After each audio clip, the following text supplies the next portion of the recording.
8 minutes after 8 o'clock, time to fire up the teapot, the coffee maker, and even the TV, because we're live on TVC Channel 40. We are Island Tea. Let's go. I think he has an extra pitch this morning. I wonder what's in that cup. Good morning to everybody. Yes. I want to think it's only coffee.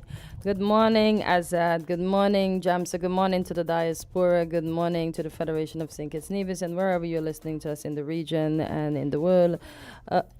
In the world around, I should say. Yeah, thank you for tuning in. Be it morning. In Taiwan, it's night. Good night, Rusty.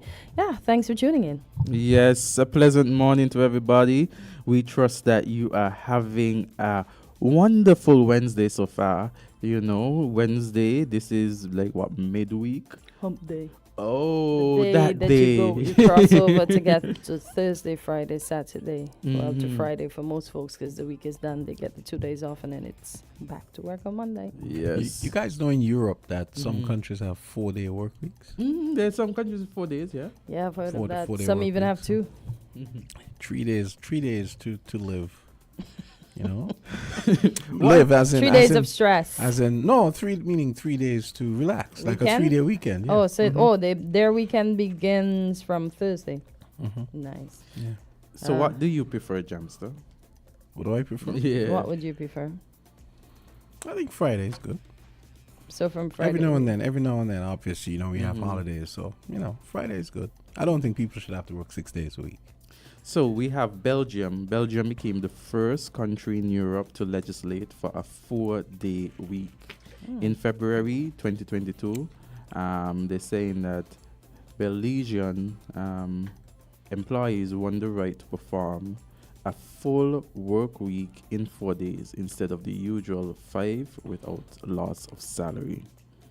Yeah, look at that. Oh, so you're getting an extra day off and they're paying you for that day off. You just won't make anything extra because you're not working. That's good. That's good. So, Jamster, you have Don't get me started on the Belgians. You have.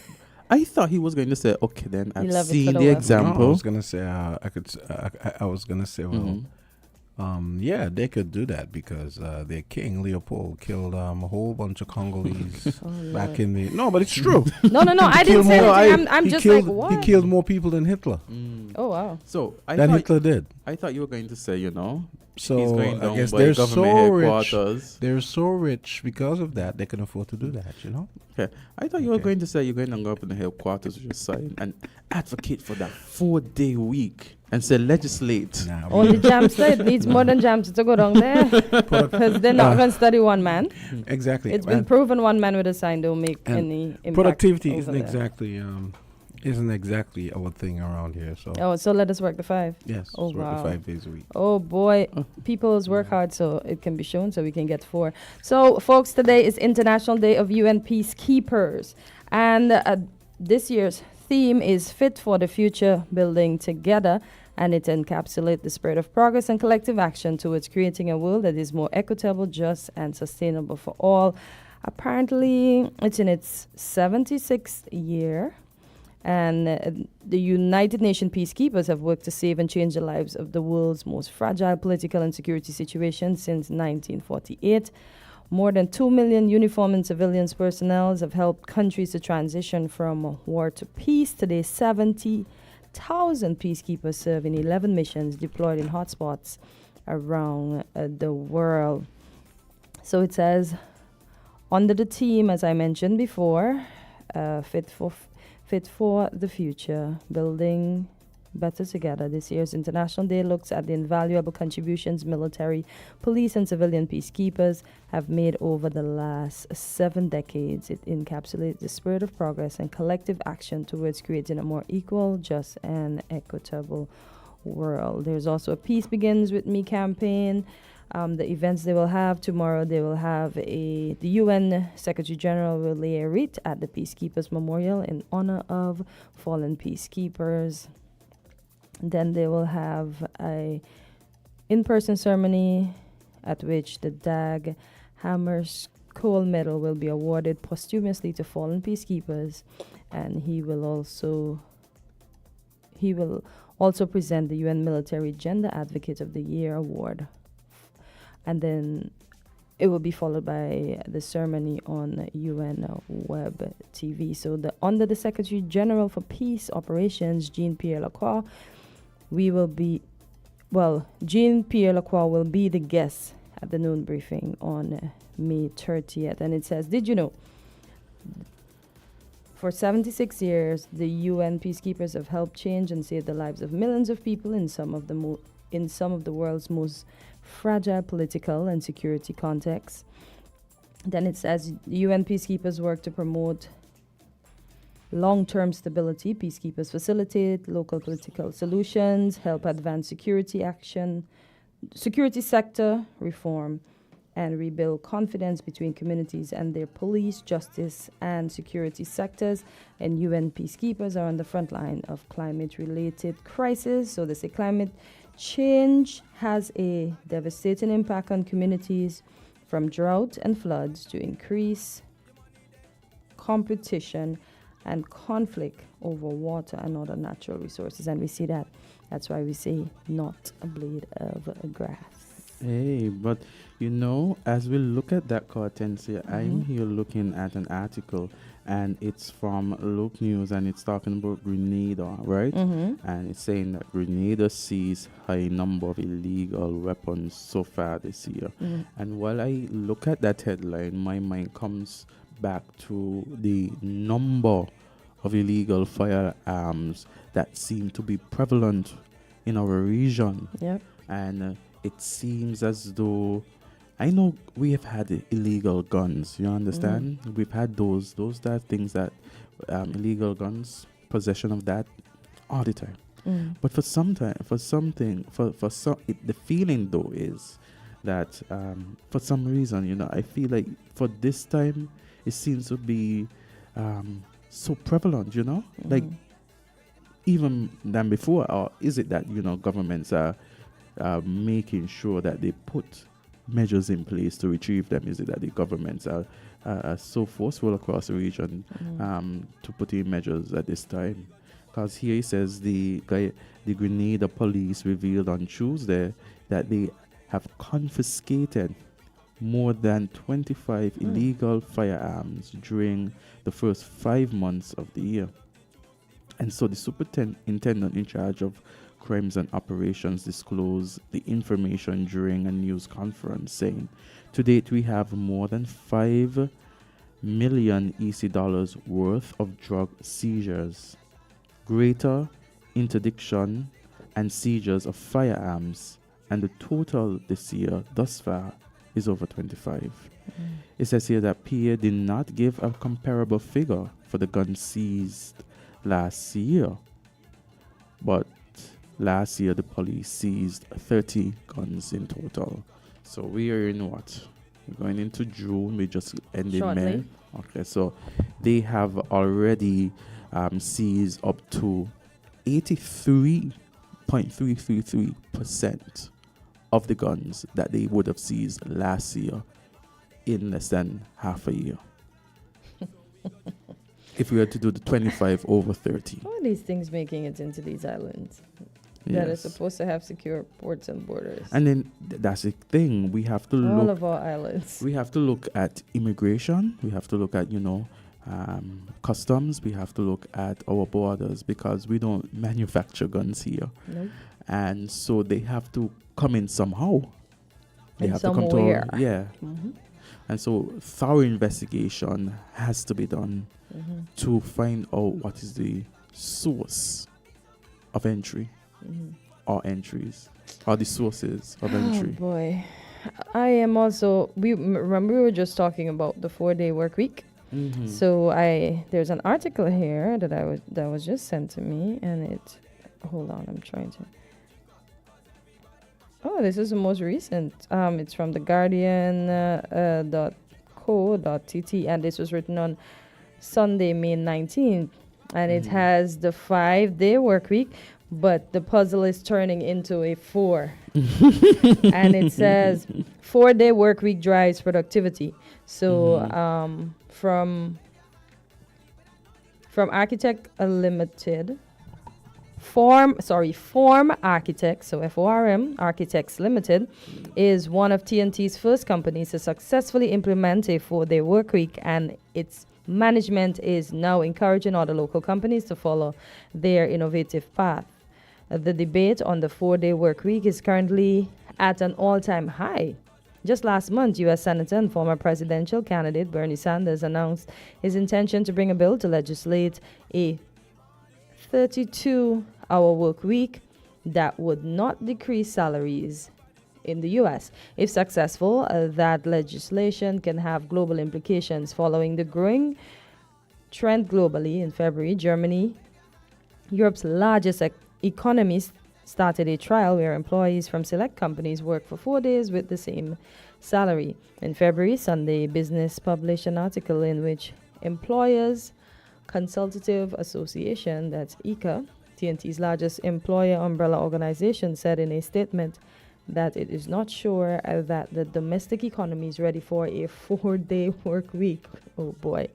So Form Architects Limited, a Caribbean design firm located in St. Clair, Port of Spain, is one local company that has put the modern work week on trial and is weighing in on the conversation.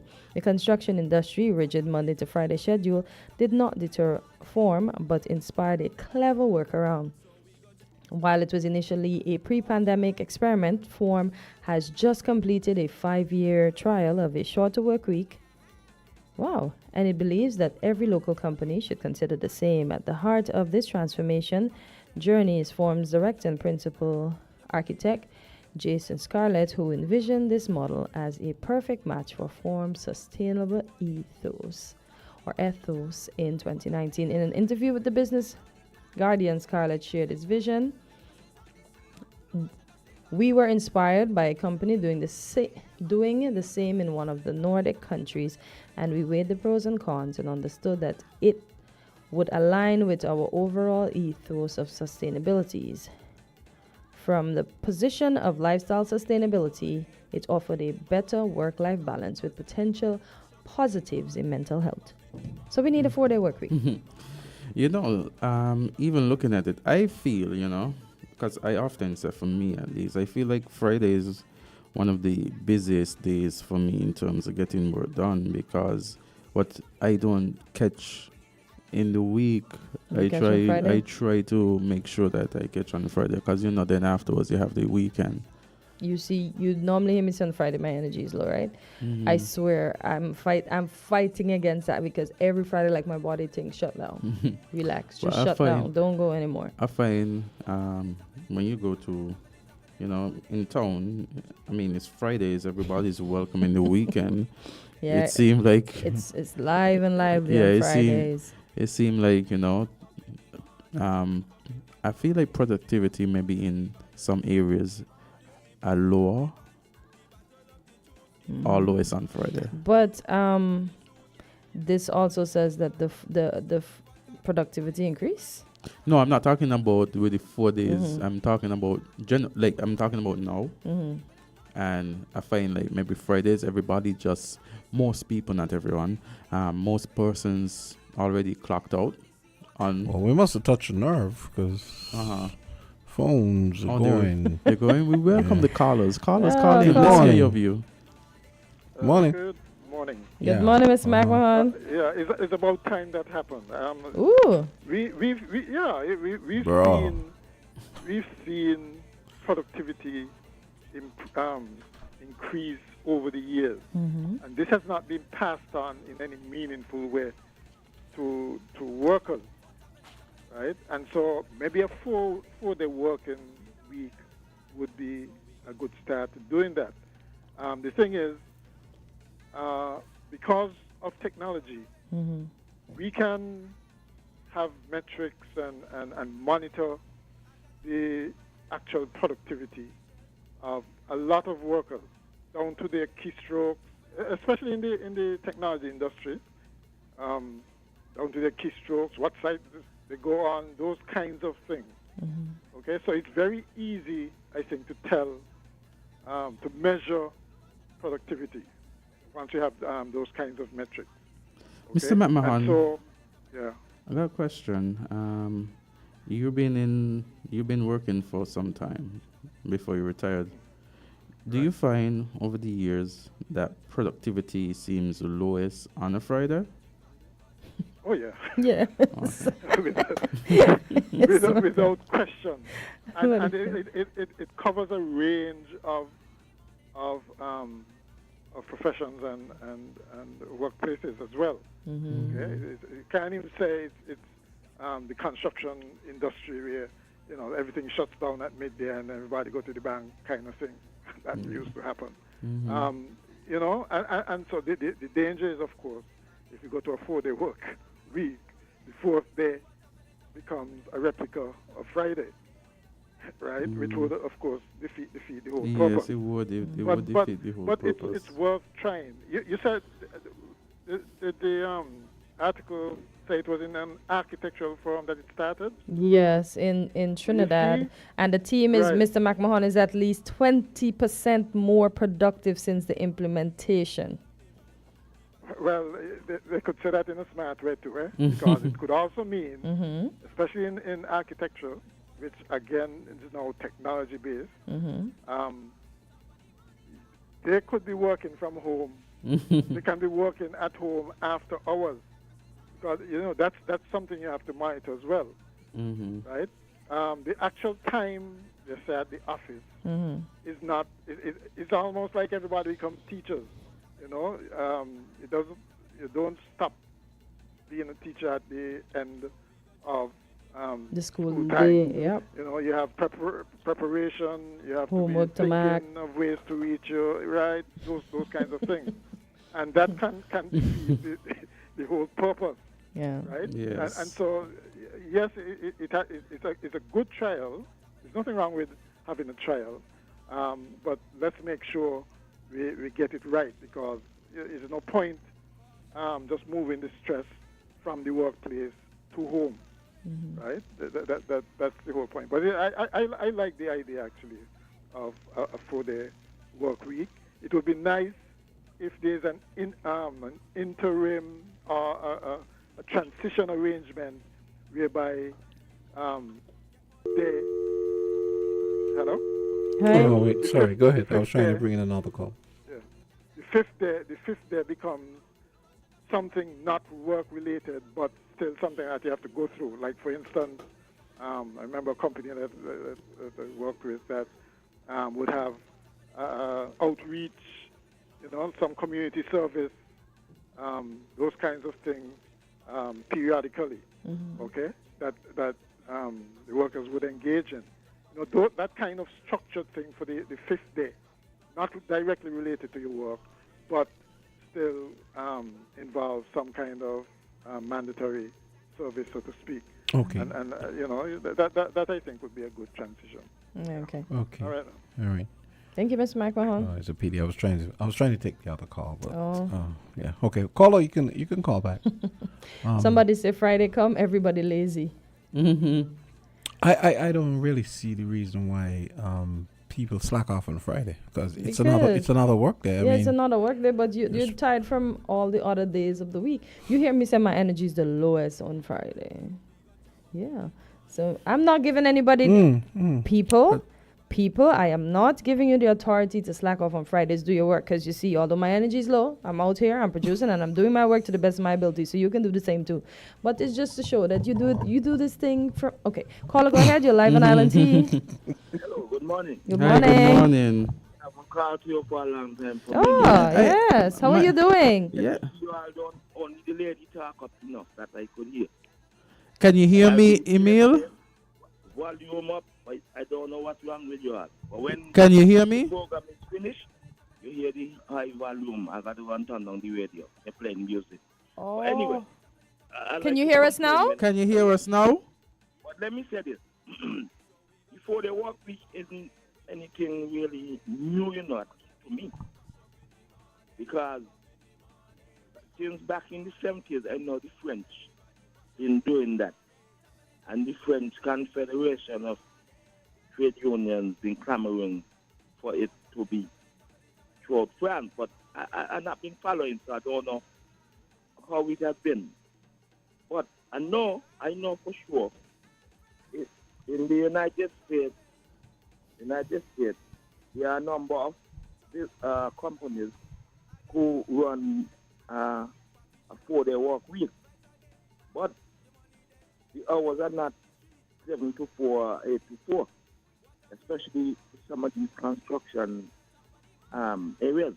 The hours increase to 10 hours. So you work 10 hours per day. You see, I could understand it in big countries because some of those guys who are in a person were involved. They had to travel hundreds of miles to work. Some of them, they don't go home. If who go home, they spend a long time on the road.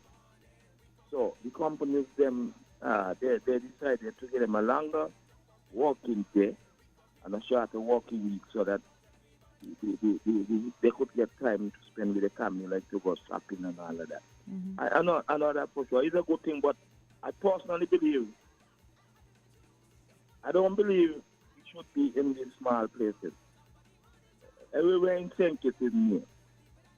But people, management of some of these companies who do construction and so forth, leave a lot to be desired, But there are innovation that they could introduce to help to motivate workers. Like, for instance, I don't want to prolong, but I'll say it anyway. I know some companies, even in New York, so they give workers a bonus, maybe once, twice a year. Mm-hmm. So the workers are very well motivated, so they don't think nothing there about wasting time. Mm-hmm.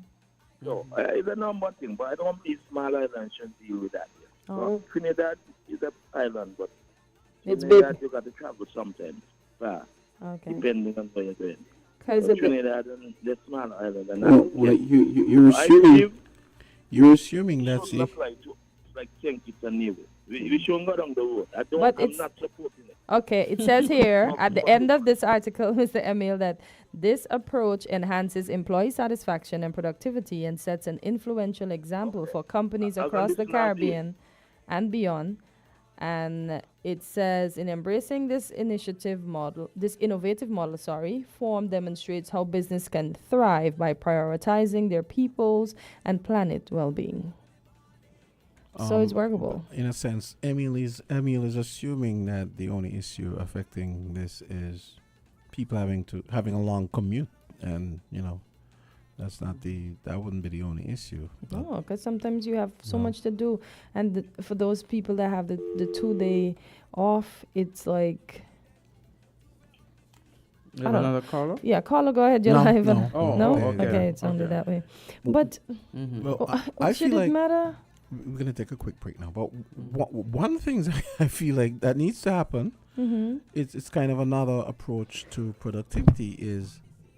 We have these hardware stores here, for example, TVC, Fastwoods. I know he can say. Who close at 1 o'clock on a Saturday. Ridiculous. And for those of us that have to work right now, right? Oh, boy. Because my thing is. No, he's saying that most persons will have time on Saturday to shop in it, and they close the earliest. But remember these folks that would have been there, Jam, so they've been working from Monday to Saturday. Yes, but wait. This is how you take care of that. You give them their 2 days off. The 2 days off just don't have to be contiguous and consecutive. You could have Tuesday off and Friday off. Days off in between are not cool. They're not? No. The two, at least the back-to-back, one you can kill all the work, and then the next one you can just relax. How about that? R&R. Yeah. Yeah. Exactly. Got my headphones. You got your headphones. And you have it like that, huh? Look at this delivery. Oh boy. Alrighty, folks. As Jams said, we're gonna take a short break and we'll be right back to continue Island Tea. Yes. And to play us out, top of the morning to everyone. Music for Antigua Carnival 2024, Caution and Empress. Top of the morning jam. Top of the morning.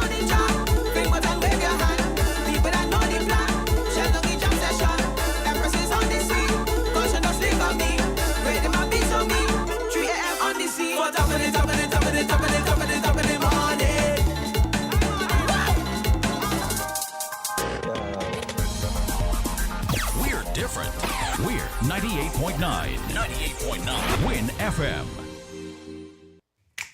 Maybe it's the way the brilliant gold liquid reflects our sunshine, or how the bright blue of its label mirrors the clear Caribbean skies overhead. Maybe it's the fresh, crisp taste of this beastly cold beer on a scorching hot day. Maybe it's even the way it brings us all together. But one thing is for sure, Carib is very much a part of who we are wherever we're from in the Caribbean. Carib, it's the way we play. Drink responsibly. Portsmouth's Value Mart IGA is helping you spend less and save more. How, you ask? Essential Everyday and Equiline. Spend less on our essential everyday products and get the best quality, the best taste, and the best value. Spend less for all your family health and beauty needs with the Equiline brand of over-the-counter products. Portsmouth's Value Mart IGA is helping you spend less.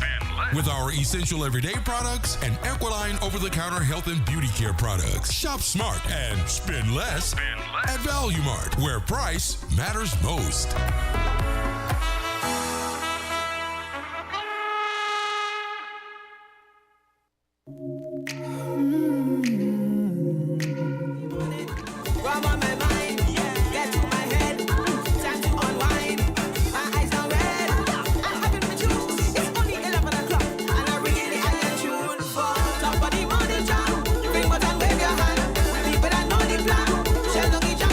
At 35, just reminding you that every last Wednesday of every month, today it's May 29th, we have the in-studio edition of the Social Security communications program. So that's coming up next. We've got Camilla and company.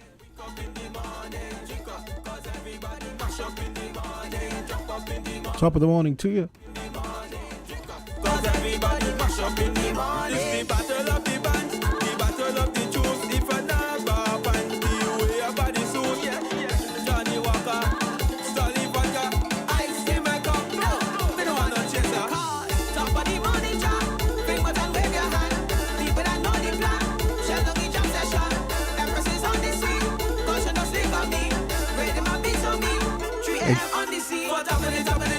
Morning, and we are back. And guess what? We have two lovely ladies this morning.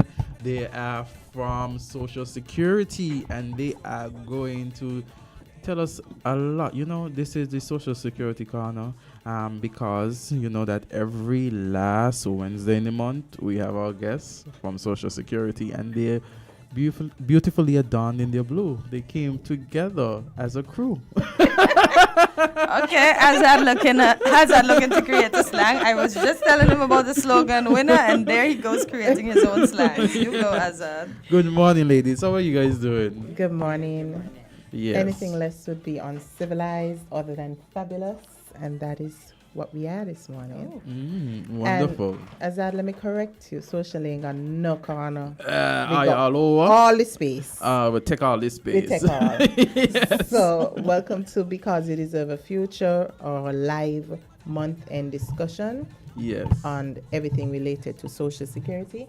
I have my full corporate communications team with me this morning. Well, yeah, making joke this morning. We have an additional person. That's right.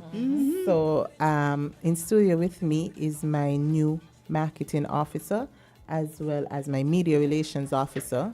Beyond is no stranger to us all. And so this morning we're going to do a little recap. I'll allow my new marketing officer to introduce herself, and then we'll do a recap of some of the activities we've been doing over the last 3 weeks or so, or the month or so. Wonderful. Okay, hi, good morning. I'm no stranger to the radio. This time in my capacity, I'm the marketing officer at Social Security, and my name is Nadia Deming. Welcome, Nadia. Thank you. Yes. Right. And so over the last few weeks, our mandate for the year has been focused on the reform agenda. So everything we're doing is related to reform. And so last year when we made 45, our staff, Juliana Benier, she was the slogan winner or the theme winner, and amply chosen. The theme was transform, reform, thrive. And it is really where we are within Social Security. We are transforming internal mechanisms. We are transforming the hierarchy of the organization, hence the build out of my marketing officer. I realize. Yes, and so we're doing some internal work, and the idea is to get the infrastructure sound internally before we go on to the other things, which is reform. And since 2005, Social Security has been speaking about reform. Since you're in primary school. 2005, me in high school. Since No, me done almost out. Okay. I mean, before even my son was born, we've been speaking about But reform. I get your point. And he's already 14, so it's been a long time. And Social Security systems are designed to work effectively for a 30-year cycle, because that covers a generation. And like anything else, you need a booster shot. And so we are now 46 years, means we are 16 years behind making those changes. However, we are so fortified, so strong, based on the decisions made in 1978, that we are not experiencing the crumble that some other Social Security systems have experienced. So some sound decisions taken in 1978 by Robert Llewellyn Batcher, the father of Social Security, the father of the nation, and his insight and visionary work to say, we need more than just people getting back a lump sum at age 60. We need something that will sustain people if they continue on to live for another 30 years past 62. We need something that will allow persons to have that dignity that they work hard and can now rely on their contributions to sustain them. I like to talk personal stories. This one is my mother this week. This last time she wanted an air fryer. I'm sure I told you all about she money for an air fryer. This week, she called and said she want a Bluetooth speaker. I said, what? Mommy, where you want? You missy. Go down the bank and take off me Social Security so she can buy a Bluetooth speaker. Yes. I said, to work it? She said, I'm going to figure it out.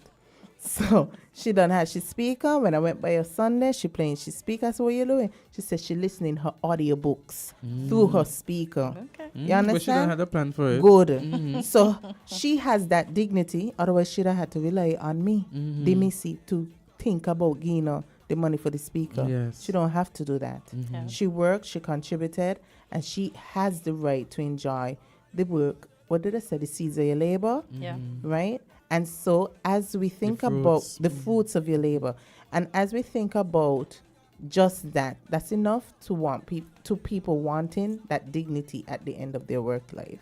Yes. You can not have to rely on somebody to give you a plate of food or somebody to meet your needs, whatever they are, because you've worked and contributed. And so we're continuing that thrust to ensure that Social Security thrives into our next 46 years and next generation after that, because that will impact our children, our great-grandchildren, and so forth. As we think about Social Security, it's just 5 cents out of every dollar. That is nothing when we think about the grand scheme of what Social Security does. Within 2 years of becoming pensionable, every single contribution someone would have made to the fund is already returned. That alone is mind-blowing. Like, I worked for 33 years, but within 2 years, I am now using other people's contributions. I'm now using the investment income of the fund, and that is why it is important for us to effectively and efficiently manage the finances of Social Security. And so we do this by ensuring that persons have the information that they need, that we are open and accountable. We post the actuarial reports on our website, so if people want to see what the actuary has said will happen if we make no change, it is there. If you want to ask the hard questions, we are here. Once a month, you have the opportunity to call to, we just get callers telling us what we're doing and what we ain't doing and so on. So you have the opportunity to ask those questions. Recently, we went to the primary schools because we think it is important that our children understand the value of Social Security. And we know children, once you tell them something, ain't no secret. It's going home to mommy, it's going home to daddy, it's going to come out in their role play, in their interactions, and we've seen that. Bian and I have been around enough that we met people in grade 6 and them now enter the workforce and say, I know you. I remember when you came to my school in primary school and so on. So Nadia will share a bit about that experience and some of the engagement that we've had with the public over the last month or so. Okay, so over the last month or so, we've been engaged with just about 20 primary schools, right, Bian? Yeah, just about that, where we gave them a soft introduction into social security, what is social security about. And so what we try to do, we try to demystify social security in the schools. We try to let children know that despite maybe the misconceptions that people may hear about social security, we bring it ourselves to them to let them know what social security is about. And you'd be surprised by the questions and the knowledge that these grade 6 students have about social security. And so when we go into the classrooms, of course, we need to know where their knowledge is at about social security. And for this time around, being my first rodeo in the schools with social security, it has been majority positive about social security. When we ask, what do you know about social security? Oh, I take care of my mommy when she had a baby. Or mommy was sick and she still get money. Or daddy this, with social security. And being new to social security, I was on the outside looking in. And now being on the inside, I have greater appreciation and understanding of social security. And I try to bring that as the marketing officer to the this is the students, to the younger ones. And so it was a great opportunity. I realized that maybe social security in the reform, we might have to do more about self-employed, because we have a lot of young children coming up saying, I want to have my own business and I want to do this, which is really good. So I guess that is in the reform for us to expand on our self-employed section. But It was a great run. It was a great run. The children have greater understanding and appreciation for social security, and it warms my heart to know that from the young age that they understand money, they understand saving, they understand save for a later time in life. They understand that life, what is the new young people slogan? Life is life-in. Yes. And so when life is life-in, social security is that safety net for when life starts to life. Now. Yes. I remember when it was YOLO. YOLO gone long time. Oh, no. It's not that anymore. no. Life is life. We have to be more life, responsible. Yes. And so as we promote that throughout the schools, we help them to understand that social security is that safety net in our community. Awesome. I know you have spoken about reform, and we, through you, have heard it on the program. And so reform to the program is coming soon. Yes. And what are some of the initiatives that you guys have in terms of engagement into society?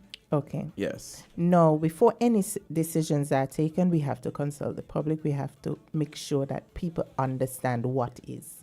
And I want to be explicitly clear, we are a sound financial fund. Yes, we are. There's no alarm.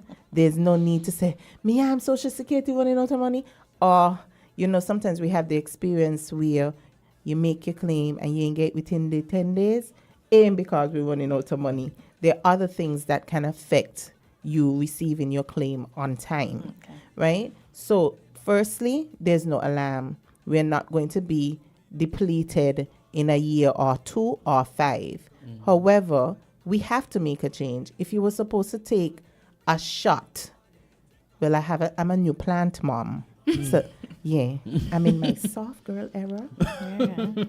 So, as with your social security money waiting. Yes, right? So, I am now learning to take care of plants. Yes. I see them look beautiful and nice, but that's not it. There's work behind there. Yeah. And I like my nails done. So I now got my little fork, because you have to turn up the soil and not just water and wet the leaves. And it is the same function for Social Security. You are a small plant, but for you to continue to bloom, because that's the life cycle.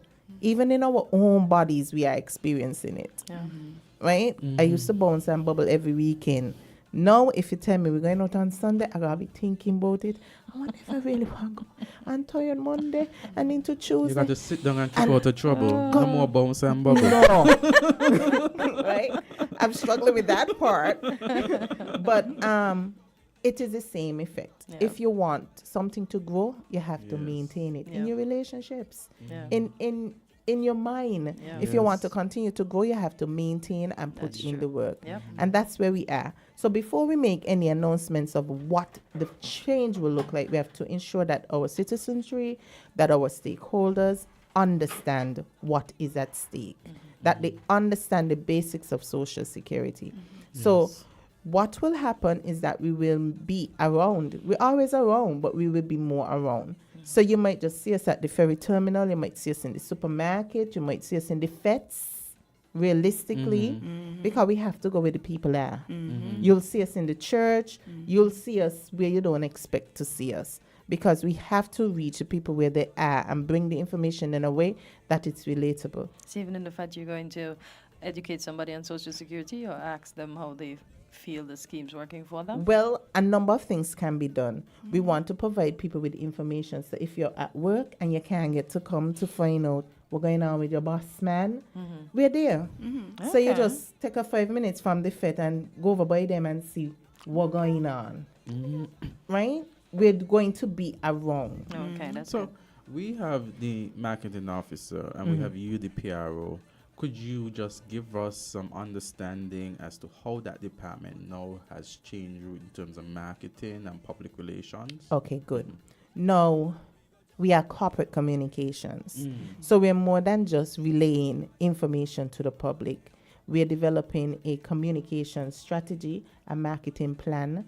We have Campaigns. a marketing plan. We have different campaigns based on achieving a certain outcome. Yes. So more than just having the role of having to do it all, I can now be strategic in what we want to achieve and measure the performance of what we're doing. Okay. Right? So as the team grows, because remember we're doing internal transformation, and we're kind of realizing that we're more than communications. We're probably operations in a sense, because we have to see how everything affects the other and create a message or content around it. So all of this ties back into the big picture of making sure that the fund is understood. Because you can't have a big fund and nobody really knows what's happening. Or you can't have it that only a certain sector understands the functionality. So with the build out of the office, we are now able to tap on all the stakeholder groups in ways that makes the information efficient and effective. That's where you'll see us at the FET. Because before, I might just be going to the church Yes. or to the corporate, but the young people who will be the next set of pensioners need to understand, if I don't make my contribution today, I'm not going to be on the receiving end when it comes. Yep. So we have to go where they be No. and make it look good. I usually say all the time, Social Security is not a sexy topic. So But they you had have to make it sexy. and you have to get sexy people or a sexy message to be formal and corporate. And we could wear all the flags and all the different hats to make sure that the information is understood. And that's our main goal. We want to make sure before we make any changes, people really get what we're saying. And then when that happens, now we're going to say, these are the options, and the information is there already. If you go on our website, the actuarial reports from the 7th all the way up to the 13th, they're done every 3 years. Yes. They're on the website. So it gives you an idea. If you look at, it's a lot of paper to read, but there's one sheet that summarizes it nicely, and it's there. These are the options. If you do this, this is what the expectation is. And my God, the actuary has been spot on. Like over the years, he has been spot on. Your pensioners will go by this. Your expense will go by this. I remember when we had contribution income, money coming in, being less than what we spend out in benefits. Now it's the reverse, because we have more persons who are eligible for benefits and they make their claims, and then there's less contribution income for more than one reason. We have the growth in the informal sector. far more people are going into self-employed. And as you heard Nadia say, when she went to the school, that's one of the first things you realize. Our children were taught, well, we were taught, go school and get a good education so you could get a good job. No. I don't tell my child that. Go to school so you could create your own path. And then that turn around to bite us. Because everybody want to be boss. And then we don't have a self-employed ville. I can't go over there and find them in Farmville. They're elusive. They're operating from their homes. They're operating even from outside of the territory. And so, Persons are living longer too. and people are living longer, and we are promoting health. So all the things that we are doing to safeguard the fund, in a way, has a reverse or sword, double-edged sword effect. We want people to be healthy so that they work and contribute. But as they work and contribute, they ain't getting sick, but again, bigger pensions. Or those who get sick, use the fund because that is the purpose. So we have to make sure that we understand the value of Social Security more than just the benefit package, the importance of our responsibility to police the Social Security Fund. We all have that responsibility. So when you see things happening, because it's only about 80 of us, and we're taking care of a workforce of over 25,000, you have to let us know, because we can't see and be everywhere. Exactly. Right? So we need the help of the public in order to do that. When we come up with the decisions and say, okay, this is the portfolio of what we'll do, what are the best options? So we have a consultative group which carries all sectors of the stakeholders across different genres, whether it is the clergy, youth, political parties, employers, trade unions. And so in this week, we are going to have one of those meetings as well to say, this is where we're at. What are your thoughts? Take it back to your constituents. Take it back to the people in your focus groups so that you can have their input and we discuss where we're going. Because this is something that is inevitable.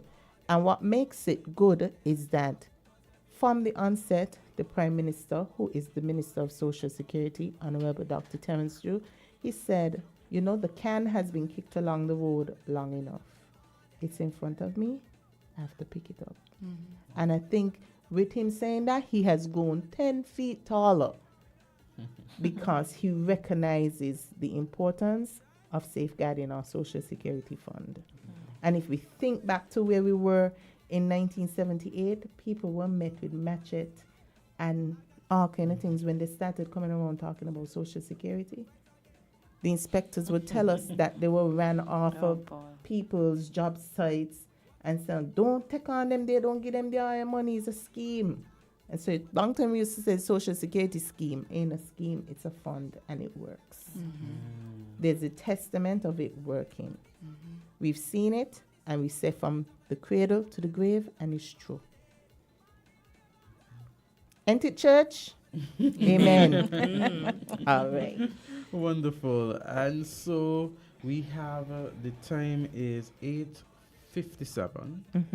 I know that you guys have given us so much information, and we want to thank both of you, and also Bayan for being here today. For being quiet. Yeah, he's doing his job. The team, the corporate team, corporate communication team is you know, the PRO or the corporate communications manager. Okay, the corporate communications manager and the marketing officer is doing their role. Bian is also doing his role by ensuring that the information is collected for further use. So yes, all three of you, we want to thank you for being here this morning. Is there any final thing that you'd like to leave with us before this program, this segment ends? Sure.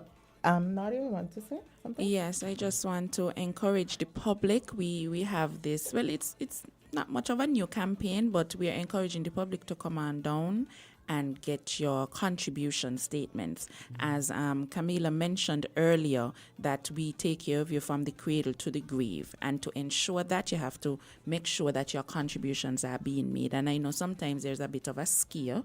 You know, persons are afraid to come in because of the what if.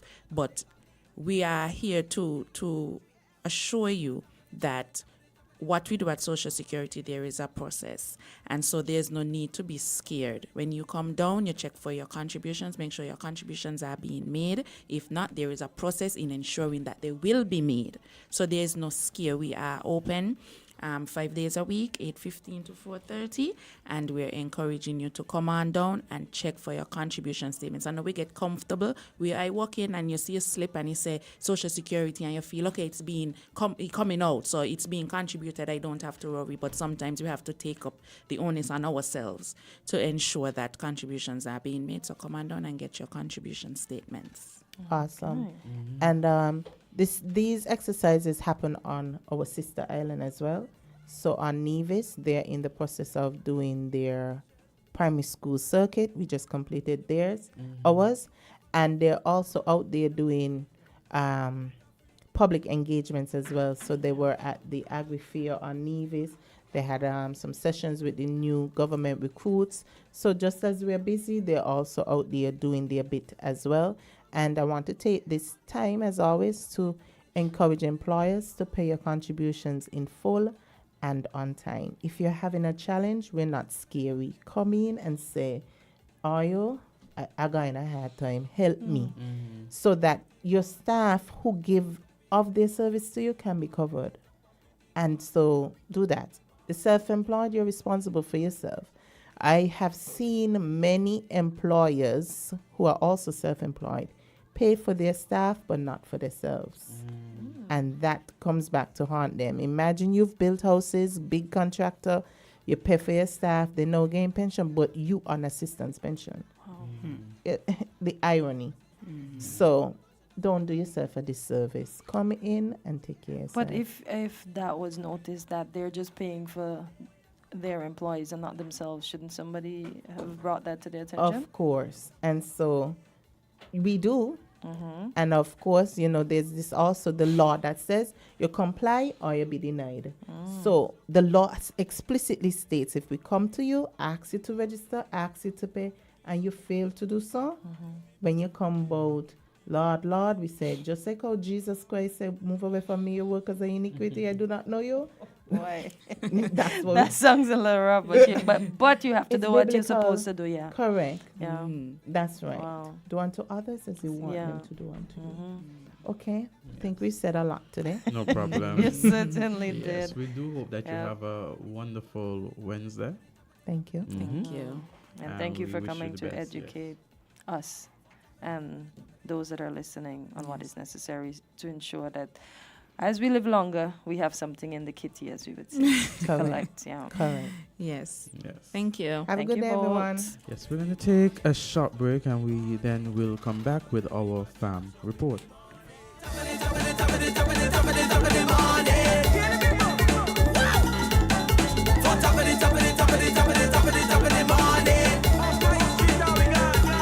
So we go caution. You done already? Top of the morning. I got rum in my head. Party shell. Vibes again. Your money dead. We're different. We're 98.9. 98.9. Win FM. For all your animal needs, try the Feed and Farm Store SKN. We have the best quality products in feed, dewormers, grooming supplies, toys, treats, and minor medical supplies. Drop by the store on the Kim Collins Highway at the airport roundabout. We're open from 8 a.m. to 5 p.m. Monday to Friday and 9 a.m. to 2 p.m. on Saturdays. Give us a call at 669-FARM.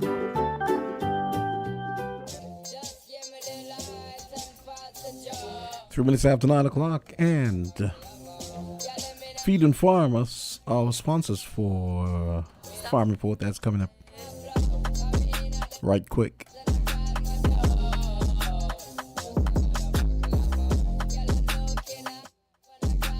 Don't forget to join us this morning for Voices. Carla Astafan will be sitting in for the first hour.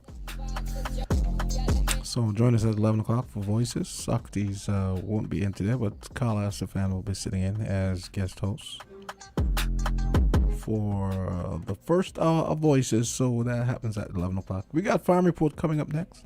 with Kyle Flanders. He is Assistant Secretary at the Department of Marine Resources and also a member of the consortium.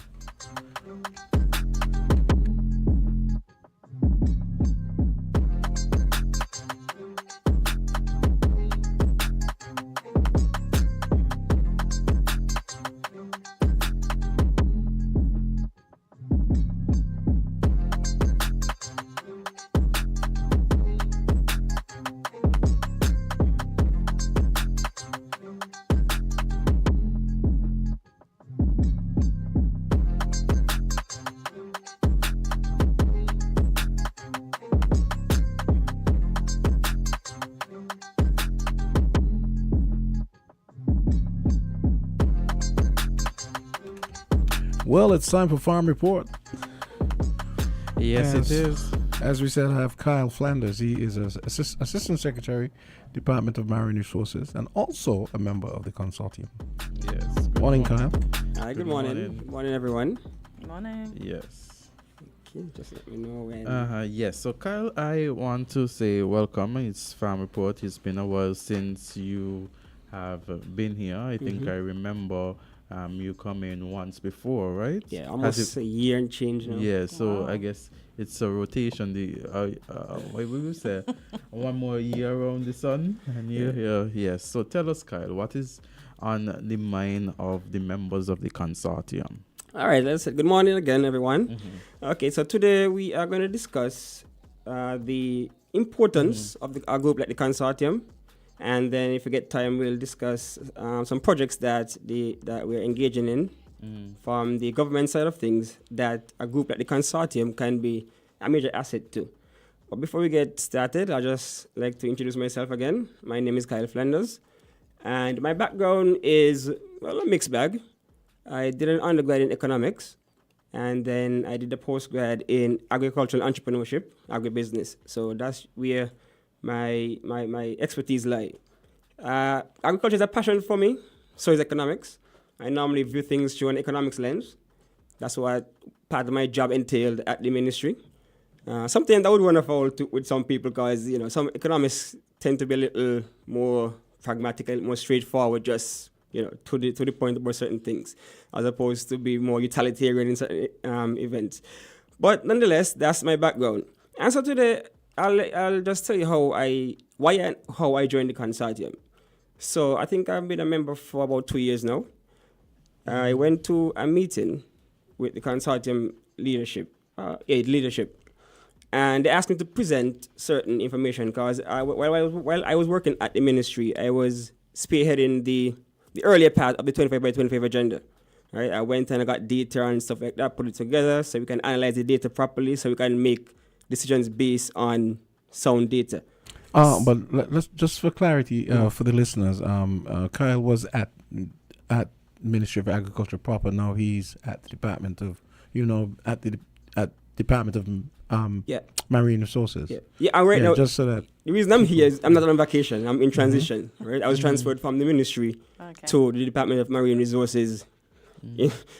Yeah, so that's a whole different story. Yes, I'm sure it is. But while I was there, I was charged with, like I said, collecting data for the 25 by 25 so we can make sound decisions based on information, not just out of the blue.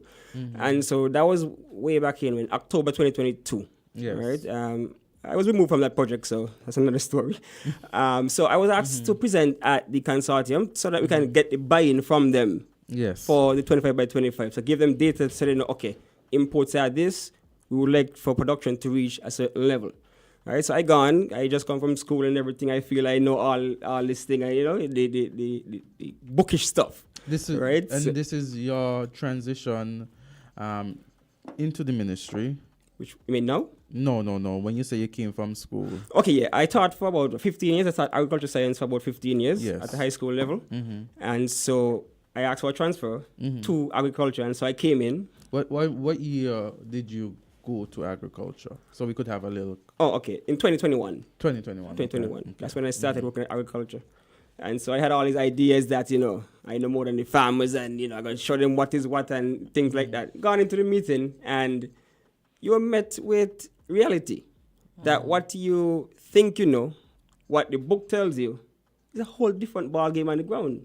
There's a major disconnect. And that night I realized that the ministry there's a gap, right? There's a gap. Okay. There's a big disconnect between what the ministry thinks, or what bookish people think, or what academics think, and what's actually on the ground. What's actually happening to those who are intimately involved in farming, in production. And so when I presented my figures and numbers and stuff, I was met with a lot of questions, and I was able to answer them, but it was a hot seat. It was a real hot seat. I was just bombarded with questions and just giving examples, scenarios about reality. So it started hitting.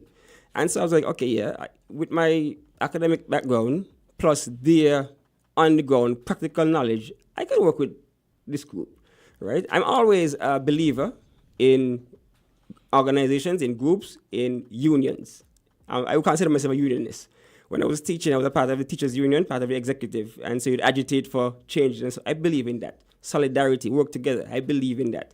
And that's why I say, okay, the consortium is a good idea. Groups like that, cooperatives, good ideas. Because there are so many benefits that can be derived from both the government's perspective, the private perspective. Imagine you're a supermarket and you want some tomatoes. There's so many farmers out there. Do you really want to write 10 receipts daily to try to, get the sales off? Or a group come together, present one thing, you write one receipt, that's it. So efficiency right there. Government, other organizations, if you want to carry out a project, it's ready-made right there. There's a group there with some of the best producers. Let me just emphasize this. The consortium has some of the largest, best producers in St. Kitts. So the consortium is not just a few farmers coming together. Not just a few. Okay. Right? And you also have to realize that in history, back in the day, there was a lot of small farms, even in America. But today, there are larger farms, less farms, but larger. And so the output is greater. Mm-hmm. So the same thing. Within the consortium, you have some of the largest producers of commodities in St. Kitts within that little organization. So what you want as a government, as an entity, is to have such a group so that if you want to, let's say, run a pilot program, you have a ready-made audience already. The same concept with unions, collective bargaining. You don't want to see a CEO negotiating with a whole bunch of persons, the rank and files. That can be difficult because everybody got different views and everything. Unionize, let the executive go and meet with the heads, and then that's what collective bargaining is all about, right? All of us select someone to speak on our behalf so that when a decision is made, everybody in agreement. So the same idea applies to the consortium, right? Government should be happy to have an organization like the consortium so that you can actually run ideas through them, run practical things through them, run pilots through them, right? This is the idea of coming together. So it benefits everybody, both private sector, public sector, everybody benefits. Quick question. How many people are in the consortium? I don't recall what we were told last year, but just to get an idea of the size of the consortium. If I would judge based on our chat, it's over 100, but you would understand that some of them are heads of other cooperatives. So they would go back to their people, so they would be a part of it, right? So it's beyond 100, right? So it's a broad swath. Both processors, livestock farmers, crop farmers, and persons like myself, enthusiasts.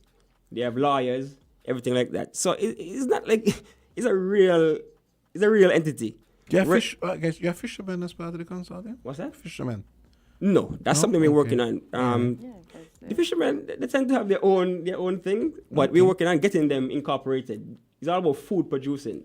So fishermen, their time will come when we get ourselves properly organized and we have a proper structure in place. They're working on that right now, getting our documents together, getting everything sorted to get a launch in the near future, a real launch.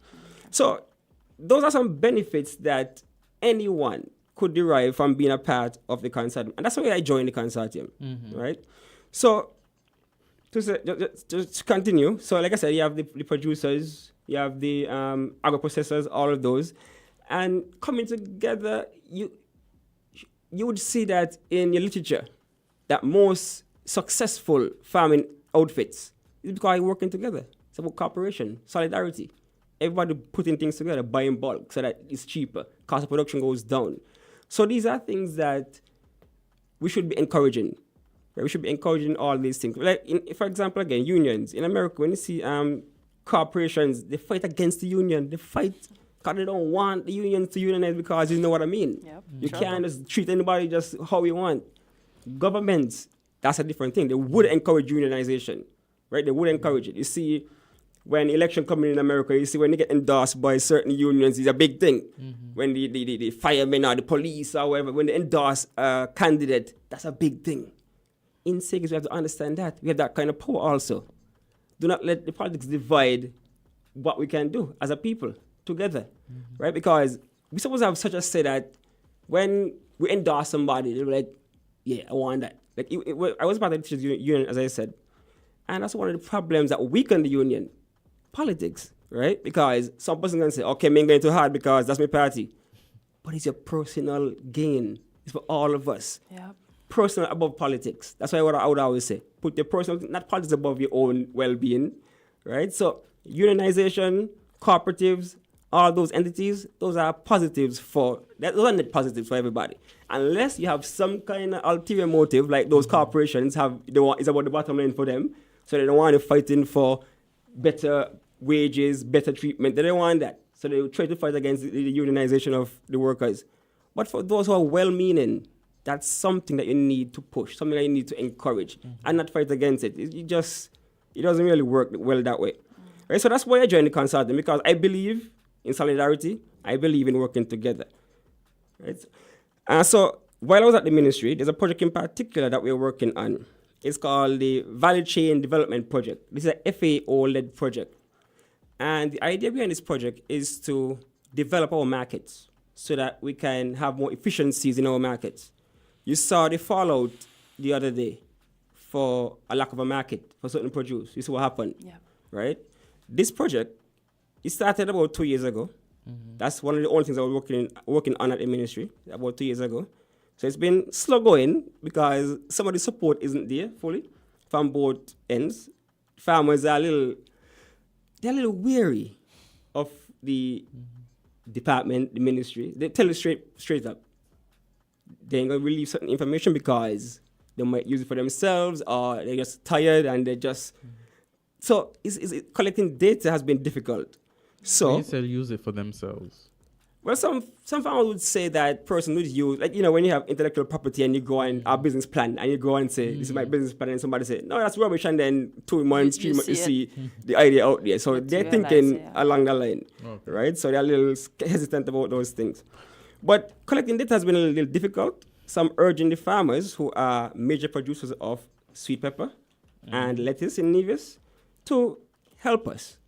Now, the genesis of the project was that, like I said, we were looking to develop the markets better. Right? It's a small project, and so there's not a lot of money involved.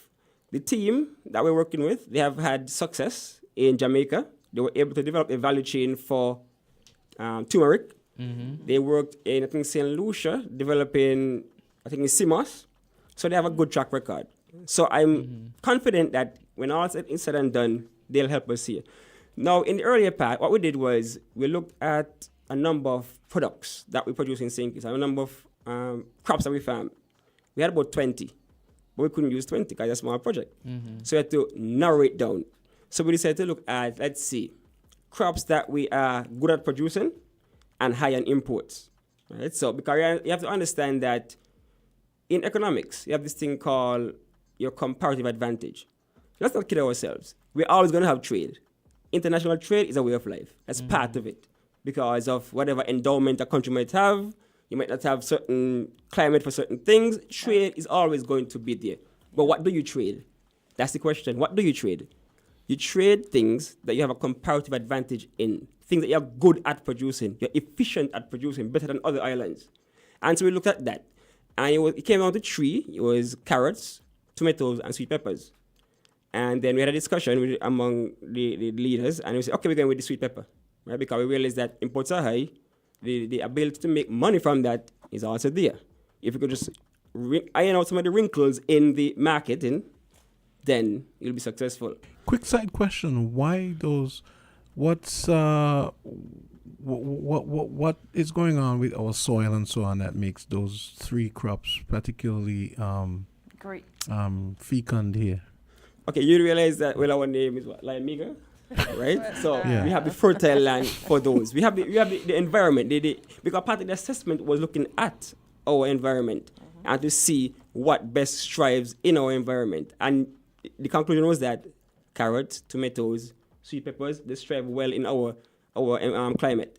If you look at the south, the windward, their comparative advantage is in root crops, right? Roots and tubers. Yep. So right there, you see where trade comes into play.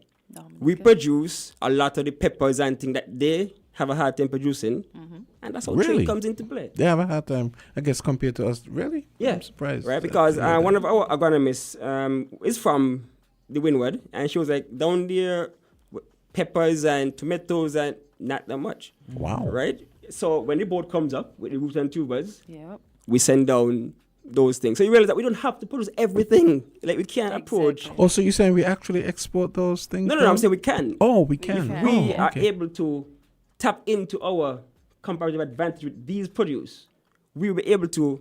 Look, if you look at Florida, you have Florida, you think oranges. You think about potatoes, Idaho potatoes. You think about Grenada, you think about nutmeg. So when you hear Senkis, you need to hear something. Carrots, tomatoes, and something. peppers. So we can't really approach it with a shotgun approach and just do everything. Yeah. That's not going to work. Because there are some things that we're just not better at producing than others. Yes. Look at bananas. We spent centuries doing sugarcane. Windward spent a lot of time doing bananas. So they already established that they have a comparative advantage in producing bananas. Sure, we could plant 1 to 2 trees, but there's no reason for us to go all in on bananas because that's where trade comes in. Right? We produce what they can't produce, they produce what we can't, and we trade. And that's how international trade works. Look at what you are good at and produce it, and you import the rest. Win-win for everybody. Yeah. Right? Kyle, it has been such a good discussion this morning because you are opening up our minds to a lot of things. And I say at times, I hear looking at the Facebook, and it's so unfortunate, you're right? Because here it is, this unknown,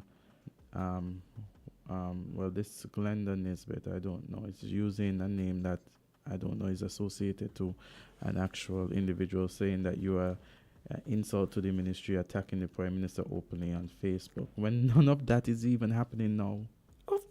We don't think I know those kind of things. That's the problem I say, like, we have to put politics aside. Exactly. Focus on, okay, I'm the same person, right? Remember I said I started working in 2021. Yes. When Unity was in power. I'm the same person who openly told my government at the time, look here, y'all doing nonsense with agriculture.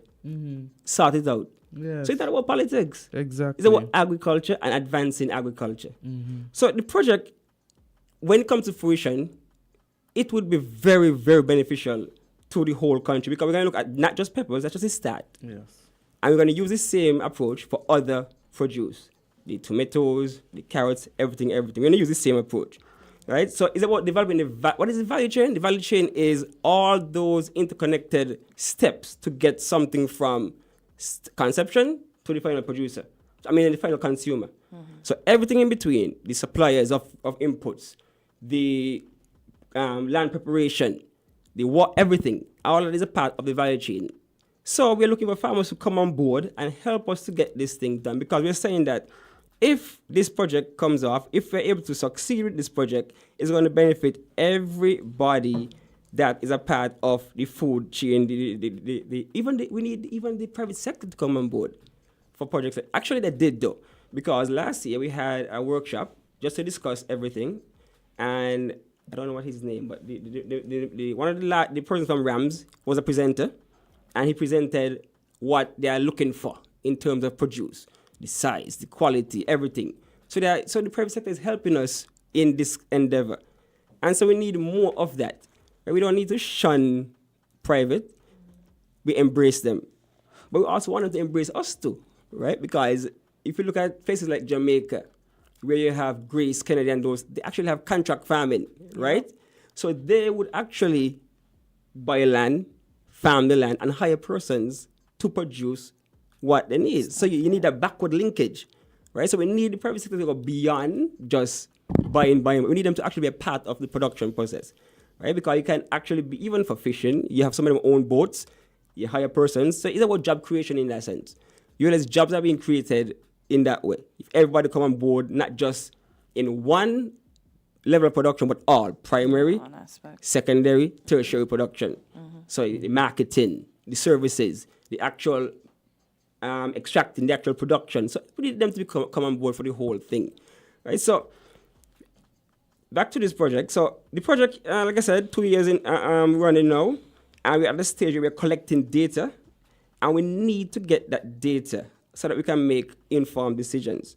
So persons who are a little reluctant out there, farmers, we're not going to use the information for anything nefarious. We're just trying to help each other, right? So I want to build a confidence in their institutions so they can give us the information that we need, right? So I've been 3 weeks that we're trying to get about 30 surveys done, and we're up to 6, right? Wow. So we need the help here, yes, because it's going to benefit. We don't want anything. We don't want any spoilage, because we want to make sure the market is there. In the data, it showed that in St. Kitts, we actually produce more tomatoes than we import. Right? We produce more than we import. I see you get a pro there. You get a little confused. Yeah, because if we are producing more than what we import, then why are we importing at all? Because the market is not there, and because of the way in which production is scheduled is an issue. So you're gonna have a lot at one point in the year, and then later down. So you need to smooth out that. Okay, and because those types of tomatoes, and so they perish quickly. Yes. Right, so that's what they did. So if you're able to, which one, the locally farmed ones? All tomatoes as a commodity. No, I find that the locally farmed ones last longer than the imported ones. They do. They actually do. The imported ones better be in a can because they don't last as long. But as a commodity, tomato itself has a short shelf as a commodity. Yeah. But within that race, always win. The local wins still. Of course. Right. So we don't want that to happen. We want to find a way to smooth out the market, and like I said before, if local is saturated already, export. So we need to get that infrastructure in place, both storage facilities, post-harvest facilities, everything. We have to get that built out first so that we can know what we're dealing with. So the project is going to be upgrading our marketing strategy so that we know exactly what we want to move from where we are to where we want to be. And so that's a win-win for everybody because, we're going to reduce the imports of certain things, more money in our farmers' pockets, and that's what it's all about. Kyle, we have that person hung up. I think they've moved to another line. Farm Report, you're on here. Go ahead. 926. Good morning, Mr. Flanders. Hi, good morning. Good morning. This is Carty Tweed. I'm a farmer and a member of the consortium. I want to give you my number. I want you to get in contact with me and we get a nice conversation going. But what I called also to speak of is a problem I've been undergoing since December of last year. Agriculture Department, they send a bulldozer up here to clean my land. It's not yet properly cleaned. The permanent secretary, in his non-wisdom, because it's the truth, it's like the last words I got from him is that he's not going to find himself up on my farm again. As up to this point in time, the land is not properly cleaned. I'm no rainfall farmer. I invest in zip lines, fencing. When I first came up on the mountain range here, it's over a mile in pipes. It took me to get water on my farm. And I can't understand why is it. I've been going through what I'm going through presently now. My number is 668-2555 or 764-7117. This is what I want us to do to meet as urgent as possible at your choice in time. Because I have a meeting and I'd like to sit down and discuss with you before that meeting. Do call. And you won't understand what I'm going through. At one point in time back in 1999, we had hot peppers going Canada. My whole land was planted off in hot peppers. And I was to uproot them and burn them because we had no hot pepper at all. Was getting more out of my work than myself. And it's been ongoing. Police done pull big gun on me downtown. When I sell my produce, come up here and me find with a long big gun. I don't know what else to do. I was born in this country. All of my 4 parents was born in this country and I don't know what else I must do. But me, I'm committing a crime. Goodbye, but please call me. Thank you. Okay, thank All you, right. Carlo.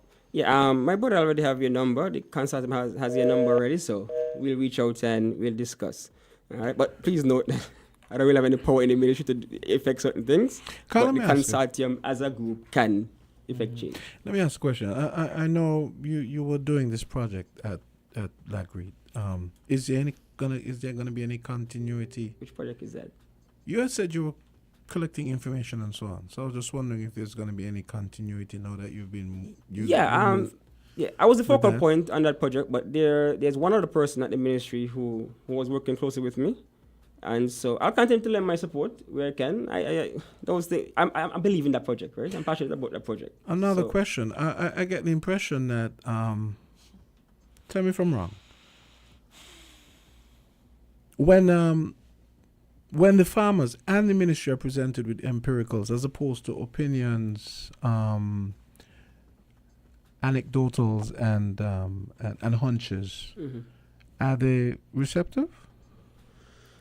Because you're an economist. You said you taught agricultural science, and I get the impression that one of your career missions is to help to improve things. And if you're collecting data with a view to doing that, do you get the impression, or is the ministry receptive to empiricals? Okay. So one of the reasons I'm in a minority on the outside is because I often fight for those kind of things. That's one of the issues I would say that I have, is that when given data, you have to. I guess the ministry, politics, government, they have to do that balance between politics and governing and the betterment of things. There's that weird dance, right? Like I'll give you an example. In the previous administration, we were talking about pricing for land preparation. From my view, from economics point of view, business point of view, I'm saying that the private tractor operators, that's a business in the private sector. You can actually encourage, you can actually help, right? But it cannot work if the government is charging way less than market price. Can't work, right? So my thing was that, okay, let's equate the prices and let the market determine who you go to. Yes. Right? Let the market determine that. That can save even the government money on wear and tear on the tractors. That going to be more efficient because there's no backlogs, things like that. But of course, I can fight on that for sure. We can't the price with. So this is the kind of struggle. Believe it or not, I had a conversation with someone about that yesterday. Yes. But he's encouraging healthy competition. He's ensuring to somebody that works in the ministry that they don't lose and that everybody I hope my friend gets is a turn. listening. It's win-win for everybody. Right? It's also encouraging the private sector and persons to create their own employment. Government has a lot of resources, and so if government was to compete in that market, those small persons who come up would have no room for growth. Exactly my point. And it's a way for government to not have to bear the burden of the entire workforce. Exactly. And leaves them space to do other things. Exactly. The government suppose is job creation. That's part of the demand of the government, job creation, and don't stifle an industry. And you really, from my personal view, I feel government ain't gonna call in certain inputs. Right? That should be private sector led, because that's gonna spur economic development, economic growth. Like I have said on more than one occasion that I'm more for small government, where it is that the private sector and persons in society are given opportunities to be a part of the economics in a larger scale, because persons, once they own that sector, they're going to produce more. They're they want to make sure that they're more competitive and everything like that. And so, if you're invested personally, you're going to put in your all. I mean, look at the consultant. They're not asking for. You're asking for a revolving fund.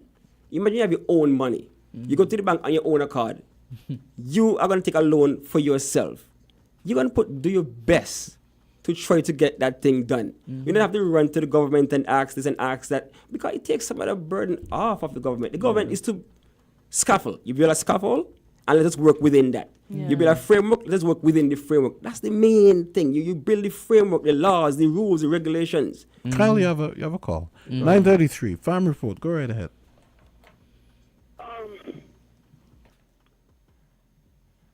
I got a problem. If you talk in economics and pricing and all that thing, then how could you also be advocating to increase cost of production?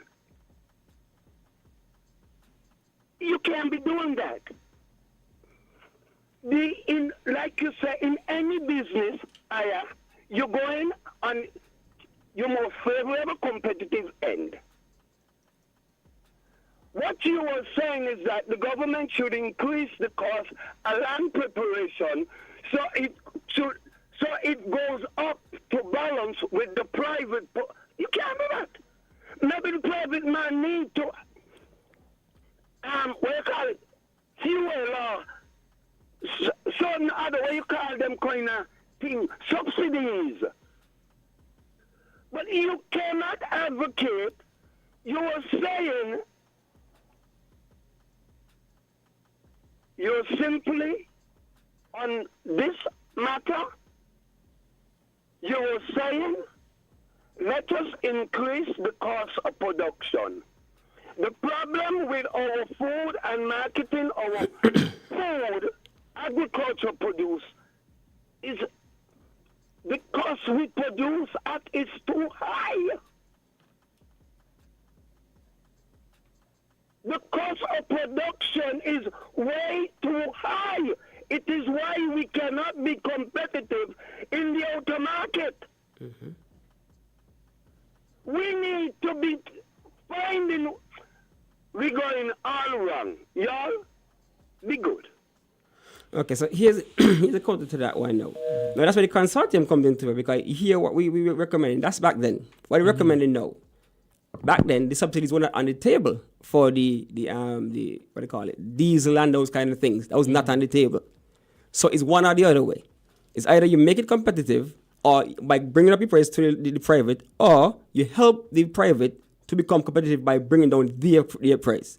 So one or the other way is going to be beneficial for so you're saying the wider economy. You bring it up or you bring it down, but your major is that you have both on the same same level, whether same you bring level. it down or you bring it up. Yes, same level. Okay. Either which way. So that's why the consortium is asking for concessions on certain things, parts for the tractors, fuel, those kind of things. Because back then, it wasn't on the table at all. So only alternative, so different administrations have different perspectives and different things. So to bring it down to very basic, so you have, let's say, it's $75 for that fee private, and government is saying we're going to do it for $40. You're saying that the $75 would be that high because those persons in private sectors would have to put in more to compete based on the cost of what they have to inputs.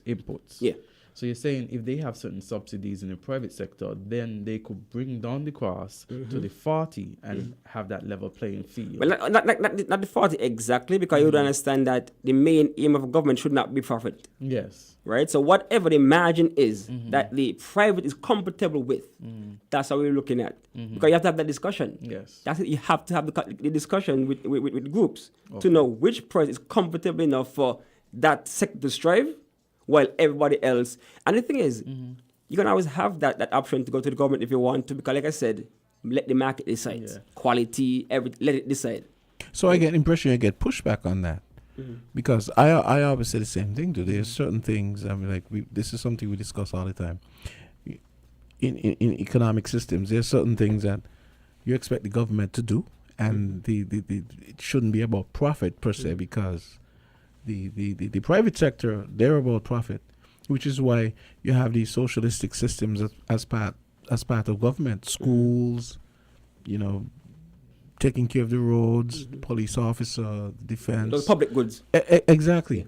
So But do you get pushback when you say those things to the ministry that government shouldn't be about profit, especially in the context we're talking about? Because like I said, my background is business and economics, and so my perspective is that. And so yes, there's always pushback because there are some who believe that there's so many different mixed views, right? Some believe the farmers want everything for free, but we would talk to the farmers say no, just give us a chance to do what we got to do on our own. So there are so many different views, right? Yeah. And then of course there's a political view where if I give them, they might be grateful and then I get that vote or whatever. So there's so many things. That's why government should ain't gonna cause in certain businesses because it would not be efficient. Remember Simaco? We all remember Simaco. Yes. Government involved in that, it's not gonna be efficient.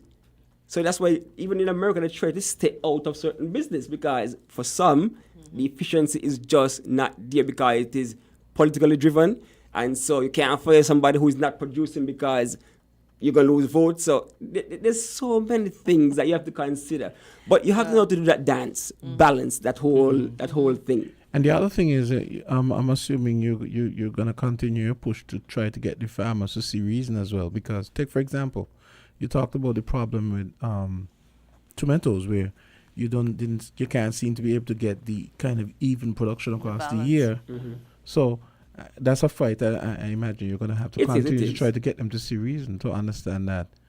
I mean, I'm shocked to hear that you're telling me that we actually produce more tomatoes than, and look at what happened a few weeks ago. And because of that information, the consortium was able to do a proper scheduling. In terms of production, remember, they would come in and they mentioned that they had a whole, whatever, we're going to do a report on it later on, right? We're putting the data together. So the schedule, so we would say, okay, this month put in X amount of seedlings. This month you put in X amount of seedlings so that we can have that consistent, because one of the issues that the large supermarkets say that they have is consistency. Mm-hmm. The farmers would always tell you, production is not a problem for us. We could produce, but we're going to get sold. Exactly. That's the problem. That's why the project here is about a marketing angle to try to smooth out the market so that when you produce, there's somewhere for the produce to go, right? So at the end of it, if it comes off, we'll be able to benefit everybody. So another fight I imagine you will have, or you probably continue to have with the farmers is, people. My friend, we were having a discussion yesterday about it as well. He was saying how, for example, you go to a farmer and something might not be selling and they wouldn't even reduce the price. They would just, they don't seem to get a lot of the basic economical principles and commercial principles that say, for example, like he was talking about, for example, they'll sell stuff to the supermarket, but then they're downtown selling it either for the same price or for more.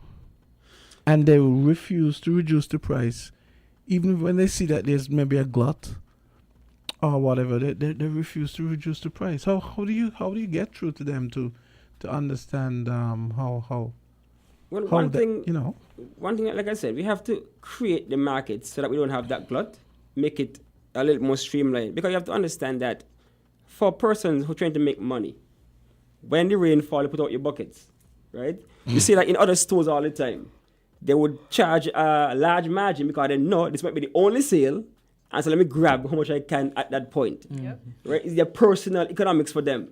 So the farmer reducing his price, like that means he's losing, and he ain't when you can see that sale again. So you have to look at it from that perspective. Rainfall X amount of time a year. You have to get it while it's there. So yes, it's a struggle for real, for sure. Those basic principles are part of the struggle, but you have to understand where it's coming from. But then if you're not doing the science, if you're not doing the scientific analysis to see what your inputs truly are, and you're charging a price which might actually be way more than you need to be charging, but you're doing it based on a hunch or market price, whatever it's good. But that's part of the project also. We did a component with this cost of production, because you realize if you learn the cost of production, you're able to negotiate and manipulate your price. Because you look at marketing, 4 P's of marketing. You have the product, the price, place, promotion. The price in the 4 P's is what actually influence your revenue. And so you use that price as a tool to get where you want to go. So you use prices to be competitive, and you can also put yourself out the market, unfortunately, right? Which is one of the struggles right now. But the reality is this. If you go in Valley Mart or one of those supermarkets, you see local tomatoes versus import. The local is cheaper. The local is cheaper, and you get about 2-3 big ones in the container. So this some of this myth about imports being so much cheaper, it is not really true. Let's take one more call, then we wrap up. Caller, go right ahead. Hello. Hey, go right ahead. Yeah, good morning. Mr. Gentleman, I am very impressed with you, but you need to talk a little slow. Just a little slow, but I'm very impressed.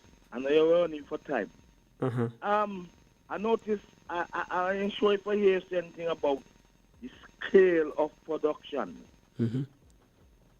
And I don't want to prolong, but I noticed you ain't say something about the scale of production. And what I know is that people in St. Kitts, they don't like change. And I'm going to say that the land belongs to government, and you all should be able to work out something where all around the island does not produce alike. When they used to plant cane, every one variety was not planted all around. That's true. Because they did the experiment to know where they had the highest yield. And I believe that is something you are lacking. And the farmers, them, shouldn't do what they like as they like.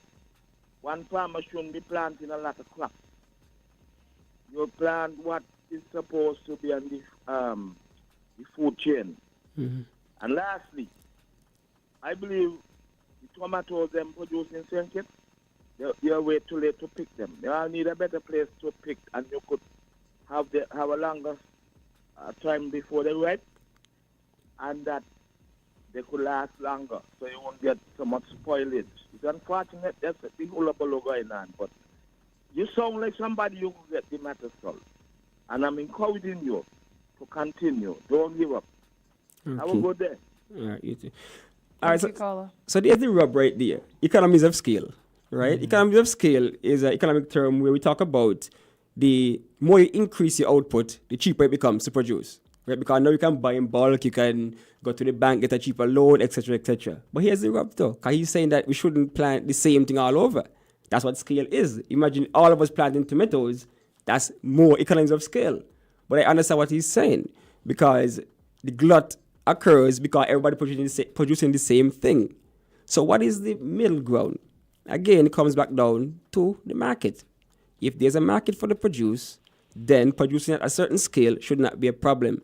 And yes, there was a map done to show what crops strive best in what area in St. Kitts. Like, for example, in Mansion, Esman and those guys, they plant a lot of peppers and tomatoes because they strive best over there. Because you realize that in St. Kitts, we have a lot of different microclimates around the place. Sometimes we have rain in Old Road and none right next door, in Sunny Point or wherever, because everybody has their own microclimate. And so you realize that places like Challenges and those places are not really big on the agriculture thing, because look at Southeast, it's always a desert over there. So within St. Kitts, you have different microclimates, and so it takes advantage, certain crops take advantage of those climates. But yeah, economies of scale is a real thing, and we should look into it, because we are a small nation, but that shouldn't stop us. Netherlands, small, but they're one of the largest producers in agriculture in the world, the Netherlands. They made their thing agriculture. Compared to Brazil, huge. 25% of their GDP is agriculture. They have the land for that. But we can't do it. We were once the crown gem in the British crown during production. St. Kitts, little St. Kitts. We were one of the most productive countries within the British Empire. Believe it or not. They didn't want to gear us up. We were that good at sugar production. Liamiga ain't a joke. We are fertile. We have the lands. We just need to get everything else in order. The policies, the framework, everything. Before sugar closed, we were doing very well in agriculture. We used to have the kitchen fried chicken. We had our milk, our beer foods. We used to do boiled potatoes.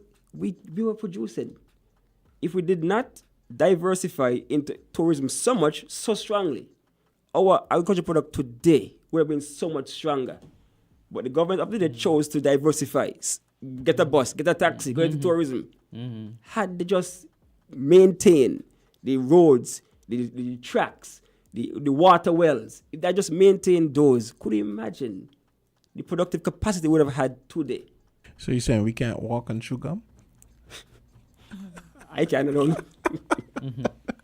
I mean, we could do tourism and We have a vibrant agricultural plant as well, right? We can. Because I mean, most countries, like I said, Brazil have a booming tourism sector, but agriculture, very strong, right? So we can do both. But it's about, I mean, we continue to be, to give just less than 5% of GDP, agriculture, continuously. I don't feel so bad when you're looking at the data seeing, with all this work, we only producing 2% out of the GDP. We could do so much better. Right? Okay. So, that's a phone? Oh. Yeah, that's something. Okay, so if we get this project off the ground, we'll be able to better help our farmers and the country on a whole. And I'm appealing to the public to support our farmers, support local. When you go to the supermarket, ask them for local. Mm-hmm. And if they don't give a local, demand it, right? That way they know that the market has a thirst and appetite for our local produce. Because the reality is, it is better, it is a higher quality, and you would not go wrong if you choose to go local, right? I always say that one of the reasons why the support for agriculture is not as high is because when you go into the supermarket, you still see food. The day you ain't seeing the food on the shelf is when you start panicking and say, what agriculture doing? What are they doing? Education, that's the child future. So any mess up in education, you're going to riot. Health, that's your own life. So any issue with health, you're going to riot. Security, you want to make sure that you live comfortable. You want a lot of criminal elements and stuff like that. So we don't support that. But when food start going scarce, I remember during COVID time, I was working at agriculture at the time, and they were told that we only have 6 weeks of food left in St. Kitts. So you had big meeting, like how we going to get production up.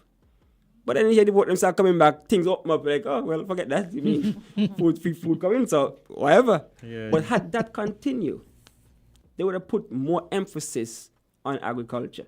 Mm-hmm. I believe that. I've seen so many governments, basically, how should I say, who they put in charge of agriculture for most times, I don't know if, like the experience and things like that. You need to put someone who has that experience, has that background. Not somebody who just, agriculture, and then that's part of the portfolio. You want somebody who actually has that experience, so they can push it forward. Mm-hmm. Right? Don't just get somebody like, okay, you want a portfolio, give them that. Mm-hmm. It's almost like a slap on, like you have the others and you just slap on agriculture. Just give agriculture somewhere, right? Yes. Right? So because unfortunate. Yeah, it's unfortunate. Because if you look at the current situation right now, when you look at experience, if you are a new person in this in the civil service in government, you want somebody who is as experienced or more to lead your ministry. Yes. So that's where experience comes into play. You have to you can't just say give somebody and then hope for the best. Mm-hmm. Bring in the experience. The person who's been there for years. That's so you could drive, right? Mm-hmm. Okay then. So, Carl, we do thank you for coming this morning on Farm Report. In fact, you've spoken for almost an hour. Oh, for real? And it came by so quickly, You had so much information. We want to encourage you. Don't be a stranger to Farm Report. I know you said the last time was almost a year ago, based on the information that you have and the wealth of knowledge that you have. I think it's important for you to share and disseminate that information as often as you can. Yeah. You understand? Yeah. Yes. No problem. And this was a great presentation, I gotta say. Yeah, I'm listening to him and I'm wondering why is he not in charge? Let him put his money where his mouth is and get we all know they do things ass backwards around here. Oh boy. We all know also that we live in a very political party tribal. I wish it was the You understand? Even because I say this because while Kyle is here speaking, there's someone, a strong advocate of the St. Kitts Nevis Labour Party, this Glenda Nisbet. Do you need to? Don't even. Yeah. Don't call that, man. Exactly. Don't even. It's unfortunate. Yeah, very unfortunate. So. Okay, so Farm Report is brought to you by Feed and Farm. Their number is 669 Farm. Kyle, please come again. All right. Thank you very much for having me this morning. You're always welcome. If anything, I might come back next week. I have 10 days during this transfer period, so all right. I might be back next week. We welcome you back. All right. Thank you very much. Okay, great. For all your animal needs, try the Feed and Farm Store SKN. We have the best quality products in feed, dewormers, grooming supplies, toys, treats, and minor medical supplies. Drop by the store on the Kim Collins Highway at the airport roundabout. We're open from 8 a.m. to 5 p.m. Monday to Friday and 9 a.m. to 2 p.m. on Saturdays. Give us a call at 669-FARM. From the South, 98.9 WIN FM. Looking for something extra? Look no further. Suppligent's got you covered with our Suppligent Shop and Win promotion. You can be the lucky winner to take home one of 3 cash prizes. Just spend $12 or more on any Suppligent Tetra products at your favorite supermarket, write your name and contact at the back of your bill, and place it in the specially marked entry form box for a chance to win big. Promotion runs April 1st to May 30th, 2024. Suppligent boosts you up. Hey kids, drink healthy! Reduce sugar chubby with the same great taste. Lots of magic fruity flavors, drink the more healthy way. It tastes so yummy, chubby, chubby. 25% less sugar chubby. Be active, be healthy, drink lots of chubby. Kicking football, playing cricket, having fun in the sun. It's chubby. Reduced sugar chubby keeps you cool and refreshed. It tastes so yummy, chubby, chubby. 25% less sugar chubby. Jumping rope, running races, have fun. It tastes so yummy, chubby. Drink the more healthy way. I feel like falling in love.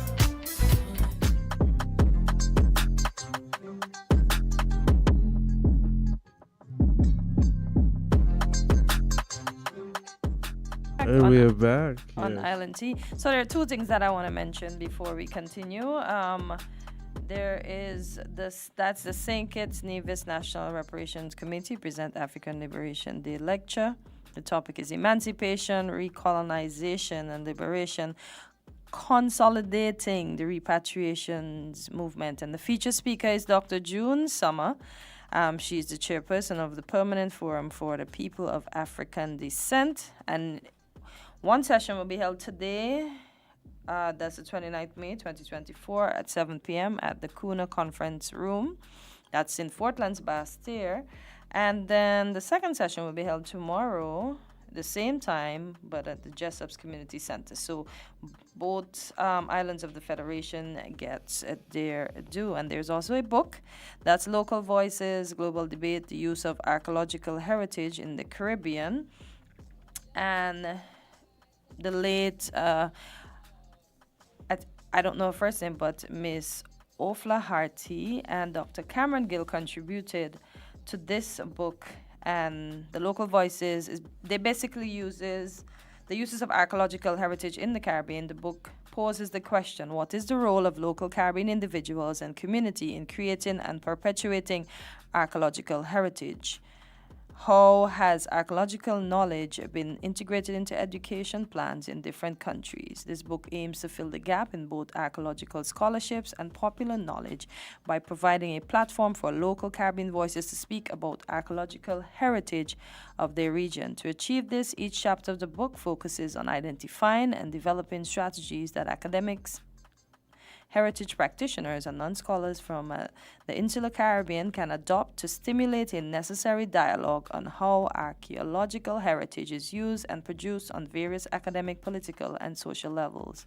It also speaks to some of what will be discussed at the lecture tonight on reparations. So feel free to go and listen for those who may be interested. Or, you know what? Everybody should go out and learn and listen to how we can continue to build what some of us met.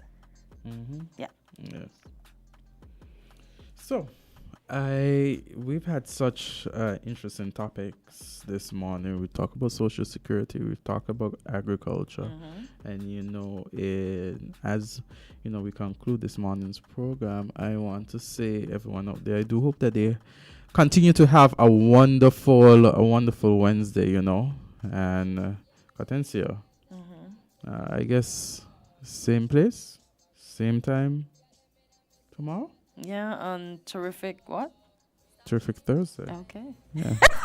To be mistaken with Tuesday. Jam, so do you have anything to say before we go? We got 2 minutes. Nothing really. What? Well, just join us at everybody join us for Voices at 11. Carla Asafan will be hosting. She's going to be the guest host today for the first hour. So I guess that means I'm gonna have to do the second half. Hey Carla, go on. Yeah. So Socrates, I think there's a ship in today. So Socrates will not be in. Okay. Okay. So 11 o'clock. Voices, join us, and see you later, guys. It was indeed a pleasure. Have a great day, and if you can't, just be great. Remember to be grateful. Have a good one. Be safe out there.